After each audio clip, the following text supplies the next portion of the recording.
పాపా ఎట్టదా రక్షణ చేసినావు అనుకో, కాళ్ళ దగ్గర బుద్ధి పడేస్తాను. ఏమనుకుంటా ఉండవు రేయ్, ఆశీర్వదించమంటే ఏమిరా గుసగుసలాడుతుండావు? ఏం చెప్తుండావు ఆ పాపకి?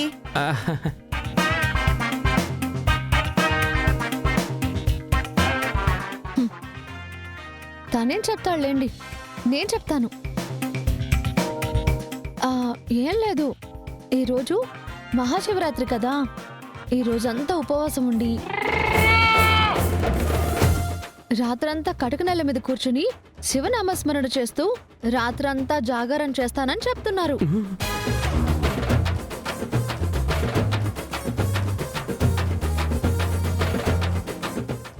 నేనా? మీరే. ఎవరికీ చెప్పొద్దని నా చెవిలో చెప్తే ఎలా? అంత మంచి విషయం అందరికీ తెలియాలి కదా. తెల్లవారుజామున జాగారం విరమించేంత వరకు ఏమీ తినను అన్నారు. కనీసం పచ్చి మంచినీళ్లు కూడా ముట్టుకోను అని చెప్పారండి. పర్లేదమ్మా, ఏదో నీ పుణ్యాన పెళ్ళయ్యాక కొన్ని మార్పులు వస్తున్నాయి వీళ్ళు. అయ్యో, వీడొచ్చి ఉపవాసం చేయడమో, కటిక నేల మీద పడుకోవడమో, జాగారం చేయడమో, ఇవన్నీ చేస్తుడా? ఇది నిజమా కాదా అని కాళహస్తి నుంచి శివయ్యే నేరుగా ఇంటికి వచ్చినా వచ్చేస్తుడ్రా. నీ వల్ల అవుతుందా అట్ట? అయ్యో, ఉంటానంటే అలా అడుగుతారేంటి మీరు? అదేంటమ్మా, తను ఉంటాను ఉంటాను అన్నప్పుడు అడుగుతారేంటి? రే, ప్రపంచ వింతలు 7 అయితే ఇది నిజంగా 8వ వింతరా. ఇవన్నీ నువ్వు చేస్తావా ఏంటి? ఓ అన్నా, నేను అదంతా రేయ్, ఉంటాను అని తన భార్యతో చెప్పాడు. మీరందరూ ఏంటి ఉంటావా ఉంటావా అని? ఎన్ని రోజుల తర్వాత అయినా వాడు బుద్ధిగా ఓ మంచి పని చేస్తానంటున్నాడు. ఉండనివ్వండి. రేయ్, దేవుడి విషయం పద్ధతిగా ఉండాలి. పద్ధతి తప్పావా బాగుండదు చెప్తున్నాను. ఇంట్లో వేషాలు వేసినట్టే దేవుడి దగ్గర వేషాలు వేయొద్దు. అందరూ ప్రసాదాలు తీసుకుందరు రండి. అందరికి ప్రసాదం పెట్టండి.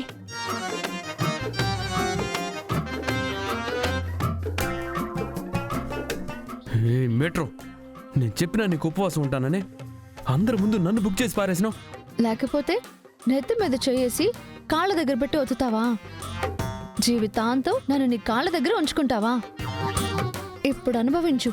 రోజంతా తిండి లేకుండా గిలగిలలాడాలి. పూజ అయిపోయినాక అందరికి ప్రసాదం పెడతారని నేను ఎదురు చూస్తా ఉంటే పస్తులు పెడతావా నన్ను? ఇప్పటికే కడుపు మండిపోతా ఉండదు పాప. బాగా ఆకలేస్తాండి. అది కడుపులో ముద్ద పడకుండా నేను అసలు ఉండలేను. ఉండాలి, దేవుడి విషయం. పైగా మీ నాన్నగారు వార్నింగ్ ఇచ్చారు, విన్నావుగా? ఆడుకోవడం నీకే కాదు, నాకు తెలుసు. ఓ అమ్మా, ఏదైతే నా వల్ల కాదో అదే చేయమని దేవుడి మీద పెట్టేస్తా ఉండదే. ఇప్పుడు ఏం చెయ్యాలా?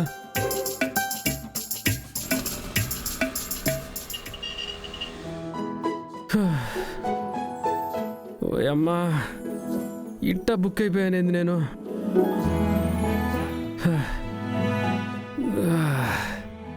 రాత్రి దాకా ఏం తినలేదంటే సచ్చూరుకుంటాను నేను. పిన్న ఏదో ఒకటి తినాలా. పిన్న ఏదో ఒకటి తినాలా. ఎట్టా ఎట్టా ఒక్క పొద్దని చెప్పేసి ఇంట్లో ఏం పెట్టే మాదిరి లేరు. బయటికి పోతే గానీ ఏమీ తినలేము. సరే, ఏం చేస్తాం? ఏదో ఒకటి చెప్పి బయటకన్నా పోతాం.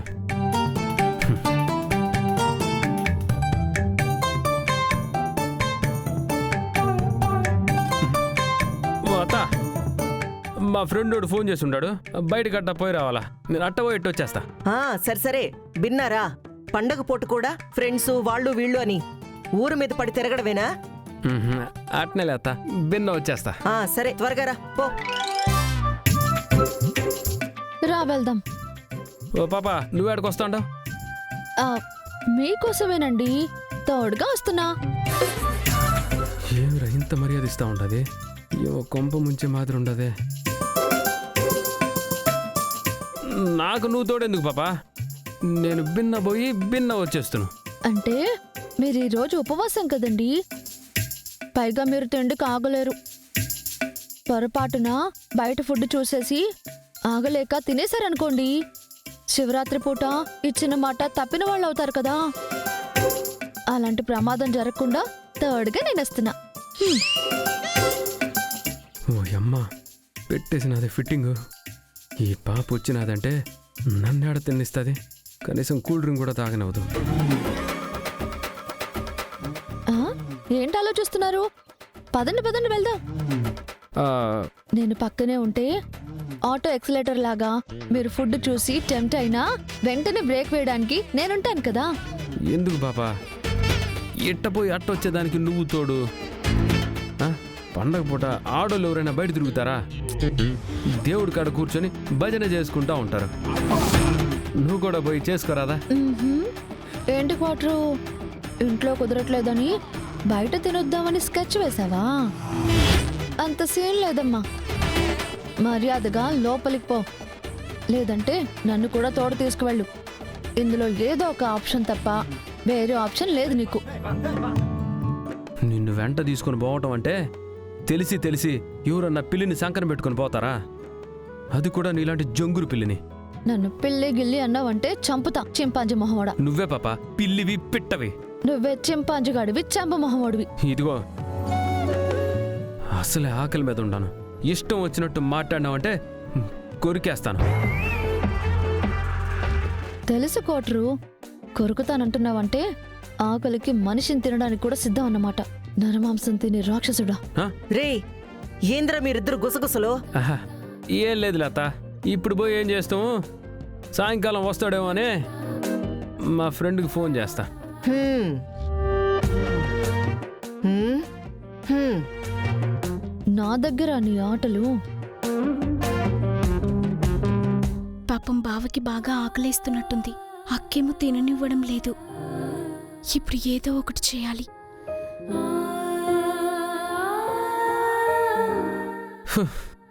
ఓ అమ్మా, కడుపులో ఎలకలు కాదురా నాయన, ఏనుగులు పరిగెడతా ఉండాయే. అంతేదన్నా కడుపులో పడలేదంటే ఎగిరిపోయే మాదిరి ఉన్నాను. ఓ ఎంకన్నా, ఏంది ఇది? దేవుడి పేరు చెప్పి ఆ పాపేమో నన్నిట్ట ఇరికించేసినది.